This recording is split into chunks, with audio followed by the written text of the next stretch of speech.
Looking good, no glasses on, but we move.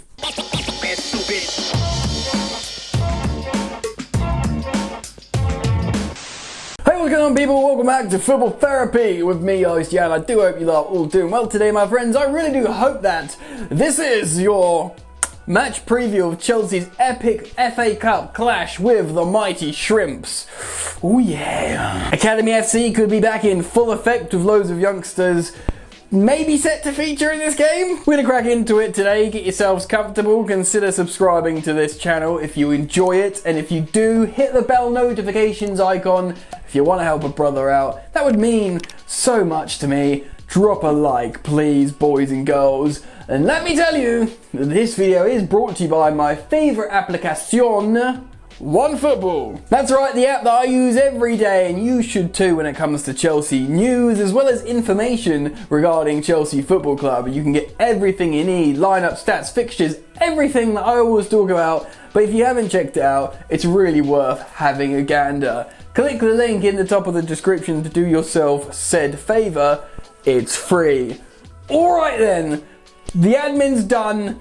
Let's get into today's match preview. Right, before we get into the Chelsea, let's talk about Morecambe, the Shrimp team. Currently in 7th in League 2, which is, they're above Salford City. Gary Neville, Salford City. 7th in the 4th tier of English football.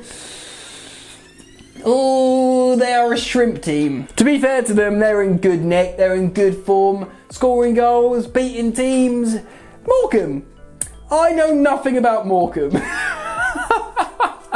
of the video, dude, I know a bunch of teams in League 2, right? Big English football teams that are synonymous with the beautiful game. For me, I might be wrong, but Morecambe's not one of them for me. They're a team that Chelsea should absolutely be putting to the sword. I mean, it's not quite the level of Tottenham Hotspur drawing a team 8 divisions lower than them. 8! Mad that. But Premier League versus League 2 is still a massive mismatch. So Chelsea do need to put them to the sword. Let's have a look at how Morecambe play. Wow, they beat Grimsby Town last time out, 3-1. I remember Chelsea playing Grimsby Town not so long ago at Stamford Bridge, 7-1 to the Blues. So, they're better than Grimsby Town, I think. Right, I'm seeing here Morecambe deployed a 4-2-3-1 system with the number 10, Phillips, and Gomez, the left winger, scoring 3 goals between them. There you go. Yeah. Personally, I think they're going to set up relatively defensively resolute. I'll speculate. I'm going to speculate that. That's all we can say really, boys and girls. They're a 4th division side. You think they'd try and stink the gaff up and try and hit Chelsea on the break, but Chelsea have had shock losses before historically in this competition. It can happen again. So, absolutely no taking any team for granted, especially the fact Chelsea are coming off some dismal form. Now, Frank Lampard did talk in his pre-match press conference this afternoon about who is available and who might feature. So, Andreas Christensen, N'Golo Kante and Reece James are all out with injury. The only one out of those 3 that I probably would have expected to start this game maybe would be Andreas Christensen, but he did actually get injured in that Villa game, the game where people gave him a lot of grief for not getting up. I still think he should have got up even if he was injured. That's neither here nor there for the moment. He's injured, he's out. Now, Frank Lampard has brought in loads of youngsters into the first team bubble to train. Lewis Bay, Tino Livramento, Tino Angerin, Jude soonsup-bell. There's more. There's more. Now, although a lot of them are likely to feature in this game, I'm not sure all of them will start. I think Frank will probably be looking to do bench appearances from youngsters, but I also think he might start 1 or so. Right, let's switch over to the next screen and speculate on a predicted lineup, which is going to be incredibly difficult. Boom, boom, here we go. I have put, for I have no idea why, Willy Caballero in goal. Frank didn't sound too excited when he talked about Kepa Arrizabalaga in the pre-match press conference. He does love Caballero in terms of how he's turned to him when he needs him. I think he'll want to give him an opportunity just to play some football here.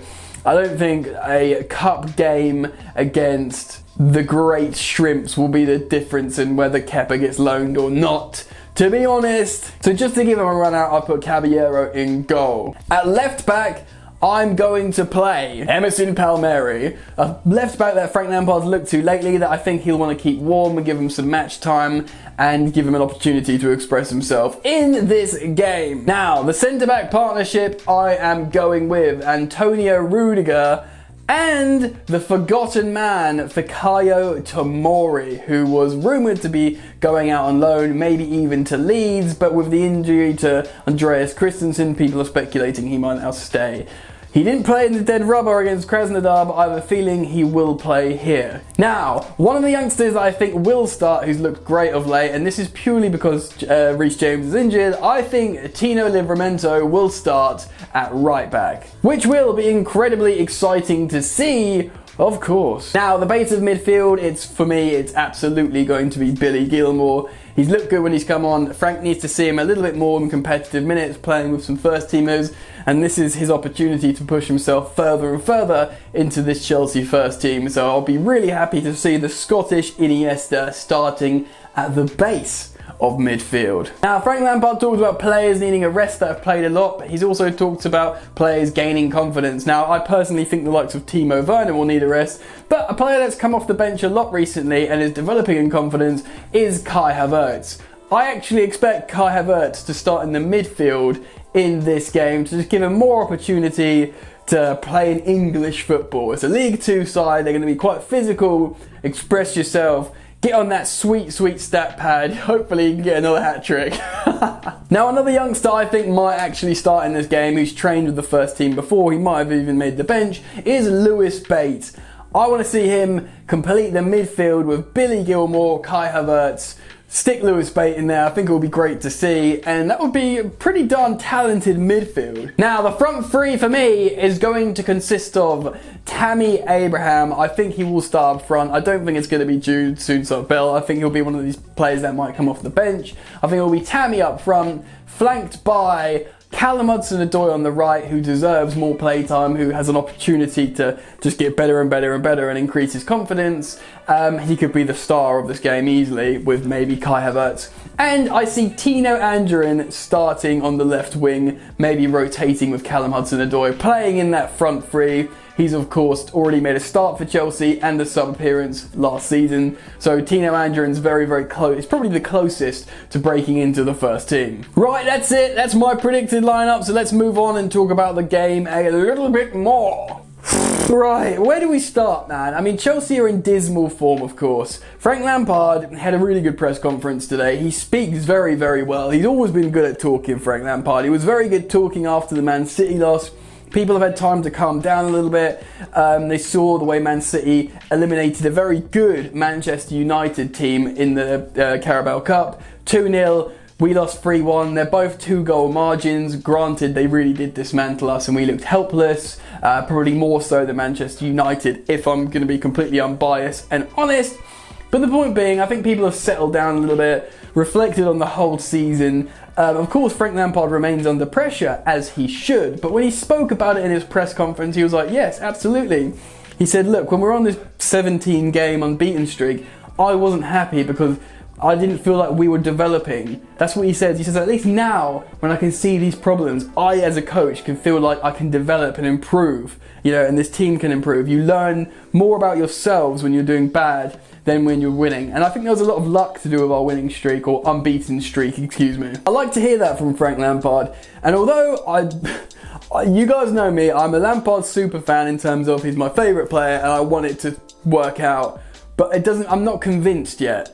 I'm not convinced, I need to be convinced. Even from a good last season, last year, last campaign, and a good start to this season, it needs to be a bigger sample size, and we need to get through difficulties like we're going through right now. You lose to Morecambe, everything collapses, doesn't it? Like Morecambe and Fulham. You need to dismantle Morecambe, and you need to beat Fulham relatively handsomely, I'm assuming, although that might be a little bit disrespectful to them when they've had a few good performances. You know what I'm saying? But we have to beat Morecambe, no matter what. We're gonna have firepower on the bench as well. You know, you'll have your Pulisic and your Timo Werners on the bench. In case things go tits up on the pitch, you got to send their man on, and Giroud as well. Have them all, you know. Ideally, you want to score a few goals, feel good, stick Jude on, let him get a goal. Do you know what I mean? That kind of thing. I'm going to do a score prediction. I don't think we're going to keep a clean sheet because we'll have like a B-Tech defence. But then again, I don't think we'll concede loads of goals. I think we'll concede one, but I think we'll have so much of the ball and dominate, it will just be a transitional goal. I'm going to predict 4-1 to Chelsea. 4-1. If we win this game 2-1, I'll be disappointed. That's the way it is. So anyway, I want your thoughts and opinions on this, so get down in the comment section below. I'll be keen to hear it, my friends. If you've enjoyed my preview of this game, please do drop a like. Subscribe if you're new, daily content of course.